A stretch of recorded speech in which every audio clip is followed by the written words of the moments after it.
In this week's edition of Tutorial Tuesday, I'll be demonstrating how I planish a rope using the small concave planisher from my master set. Because of time constraints, I sped this video up so you could watch the whole process in around 6 minutes as opposed to 30. I start on one edge of the very top strand, rolling the tool as I move along. I reposition the bowl to make sure that I'm chasing a comfortable position and I can see where the face of the tool is in contact with the metal. I make multiple passes over each strand at different angles, massaging the metal where I want it to go.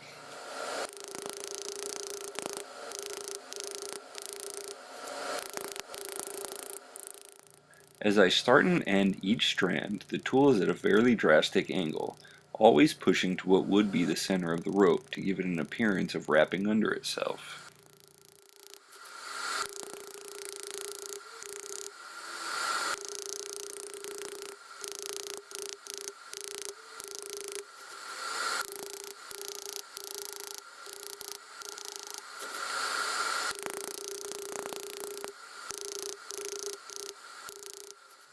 You may notice that the pitch has started to crack on one side. This is a result of a few contributing factors. The first being the amount of work that has been done since being set, causing the piece to work hardened. Another is working close to the edge. This causes the edges to rise and want to break free. If you hear a hollow sound while hammering, stop, pull your piece out and remount it. Another factor is heat. This played a big role here. It was cold in my studio and I forgot to slightly warm the pitch with a heat gun before I started. On really cold days, sometimes I'll heat the pitch quite frequently with a heat gun, sometimes every 10 minutes or so to keep it at a nice working temperature.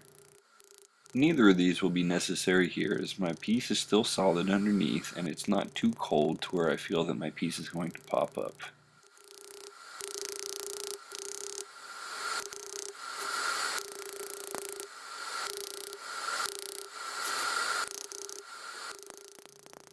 As I move along, I try to be as consistent as possible. I feel that roping is a very hard task because of the repetition in the circular pattern. It's easy to lose consistency and have your rope get out of whack.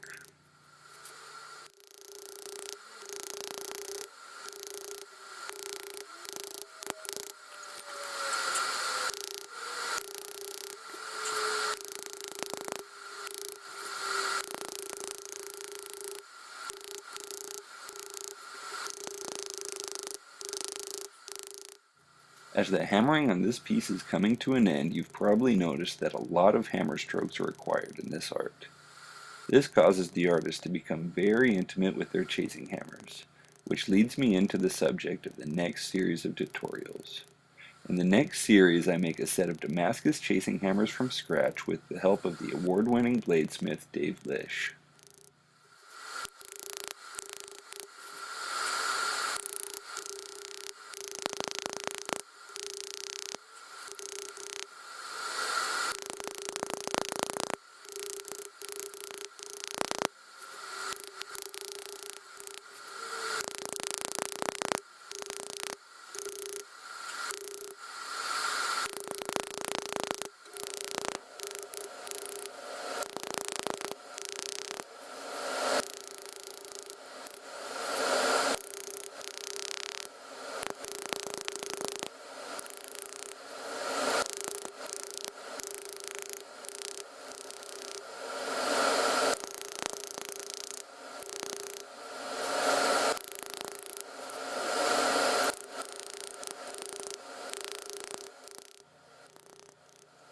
Well, that's it for this week's edition of Tutorial Tuesday. I hope you've enjoyed. Before we hop into our next set of tutorials, we've got to finish up this piece first, so tune in next week as we remove our piece from the pitch and get it ready for final patina.